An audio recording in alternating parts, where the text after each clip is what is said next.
আসসালামু আলাইকুম বন্ধুরা, কেমন আছেন? আশা করি সবাই ভালো আছেন।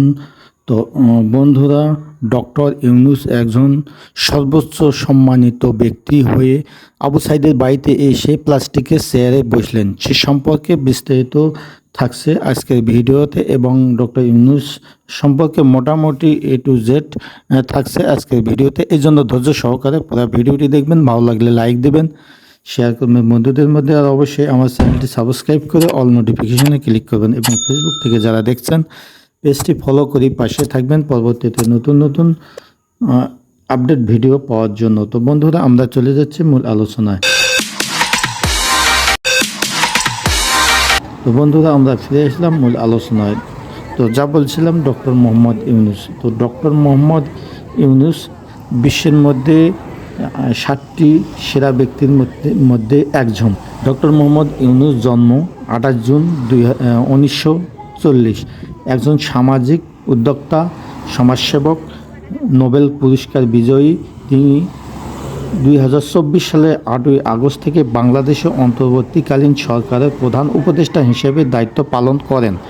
তিনি 2006 সালে গ্রামীণ ব্যাংক প্রতিষ্ঠা করেন এবং ক্ষুদ্রবৃত্ত ধারণা প্রেরণার জন্য নোবেল শান্তি পুরস্কার লাভ করেন। তিনি 2009 সালে যুক্তরাষ্ট্রের প্রেসিডিয়াল মেডেল অফ ফ্রিডম এবং 2010 সালে কংগ্রেশনাল মেডেল, বিভিন্ন জাতীয় ও আন্তর্জাতিক সম্মাননা ভূষিত হন। তিনি সেই 7জন ব্যক্তির একজন যারা নোবেল শান্তি পুরস্কার, যুক্তরাষ্ট্রের প্রেসিডিয়াল মেডেল অফ ফ্রিডম এবং মার্কিন যুক্তরাষ্ট্র কংগ্রেশনাল গোল্ড মেডেল পেয়েছেন। ডক্টর ইউনূসের ব্যক্তিগত বিবরণ: জন্ম 28 জুন 2040, বয়স 84 বছর, হাটহাজারী, চট্টগ্রাম জেলা, বঙ্গপ্রদেশ, ব্রিটিশ ভারত, বর্তমান হাটহাজারী, চট্টগ্রাম জেলা, বাংলাদেশ। নাগরিকত্ব ব্রিটিশ ভারত 1940 থেকে 1947, পাকিস্তানি নাগরিকত্ব 1947 থেকে 1971, বাংলাদেশি নাগরিকত্ব 1971 থেকে বর্তমান, জাতীয়তা বাংলাদেশি। রাজনৈতিক দল নাগরিক শক্তি 2007, স্বতন্ত্র 2007, বর্তমান। দাম্পত্য সঙ্গী ভেরা ফরেস্টনকো, বি 1970, বিচ্ছেদ 1979। আফরোজি ইউনূস 1983। সন্তান মনিকা ইউনূস, দিনা। আত্মীয় স্বজন মোহাম্মদ ইব্রাহিম, ভাই। শিক্ষা ঢাকা বিশ্ববিদ্যালয় BA MA, কলোরাডো বিশ্ববিদ্যালয়, ভ্যান্ডারবিল্ট বিশ্ববিদ্যালয় PhD। পেশা অর্থনীতিবিদ, উদ্যোক্তা। পুরস্কার: স্বাধীনতা পুরস্কার 1987 সালে, বিশ্ব খাদ্য পুরস্কার 1994 সালে, গান্ধী শান্তি পুরস্কার 2000 সালে, ভলভো পরিবেশ পুরস্কার 2003 সালে, নোবেল শান্তি পুরস্কার 2006 সালে, প্রেসিডিয়াল মেডেল অফ ফ্রিডম 2009 সালে, কংগ্রেশনাল মেডেল 2010 সালে, অলিম্পিক লরেন্ট 2020 সালে। উচ্চশিক্ষার কর্ম বিষয়: অর্থনীতি। বিদ্যালয় ও ঐতিহ্য, ক্ষুদ্র ঋণ এবং সামাজিক ব্যবসা। প্রতিষ্ঠান: Chattogram collegiate school, Chattogram college, Chattogram বিশ্ববিদ্যালয়, ঢাকা বিশ্ববিদ্যালয়। Medal: Trinity test university, Glaxo কালো বিশ্ববিদ্যালয়। 2012 সালে তিনি স্কটল্যান্ডের গ্লাক্সো ক্যালোডিয়ান বিশ্ববিদ্যালয়ে আচার্য শিক্ষা হন। 2018 সাল পর্যন্ত এই পদে অধিষ্ঠিত হন। এর আগে তিনি চট্টগ্রাম বিশ্ববিদ্যালয়ের অর্থনীতি বিভাগের অধ্যাপক ছিলেন।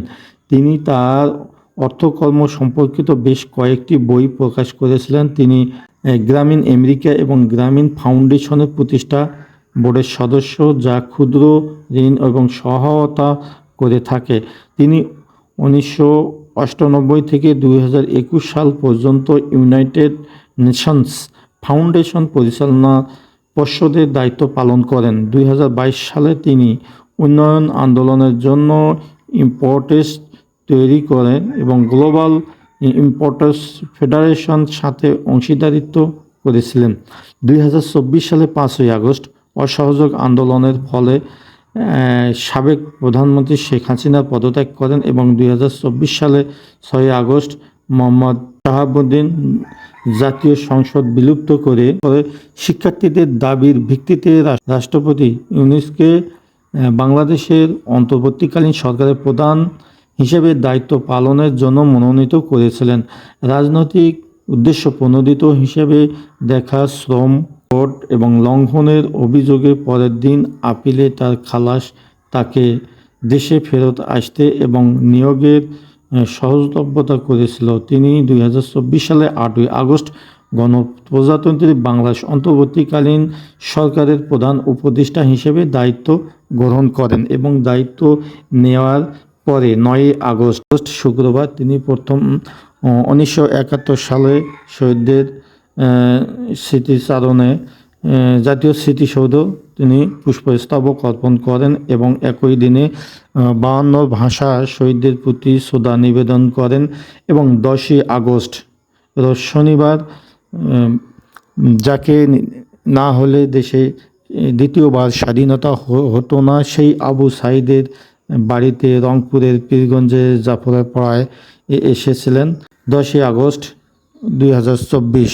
সেখানে এসে সেই আবু সাঈদের জীর্ণশীর্ণ বাড়িতে এসে প্লাস্টিকের চেয়ারে বসেছিলেন।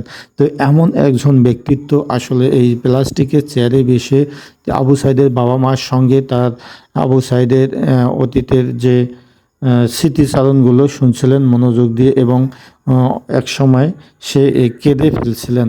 তো এমন একজন ব্যক্তিত্ব যার এতগুলো পুরস্কার, যার বিশ্বে 60টা ব্যক্তির মধ্যে একটি, সেই ব্যক্তিটি আর যার অটোগ্রাফ নিতে বাংলাদেশের সেরা ফুটবলার মেসিও 3 মাস সময় লেগেছিল, আর সেই ব্যক্তিটি আবু সাঈদের বাড়িতে এসে প্লাস্টিকের চেয়ারে বসে আবু সাঈদের বাবা মার কথাগুলো শুনছিলেন।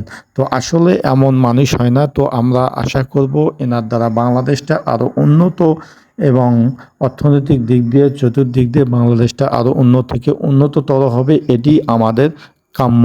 তো বন্ধুরা দেখলেন তো ভিডিওটি যদি ভালো লাগে অবশ্যই একটা লাইক দেবেন।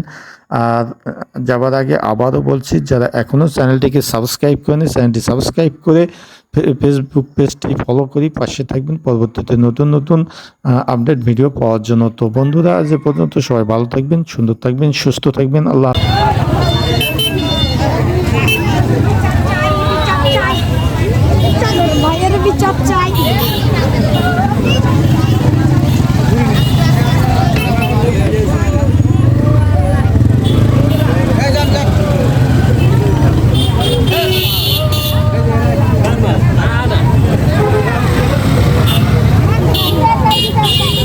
আস্তে যান, আস্তে এক সাইড নেন, এক পাশ দিয়ে যান, গাড়ি দেখতেছেন না, এক পাশ দিয়ে।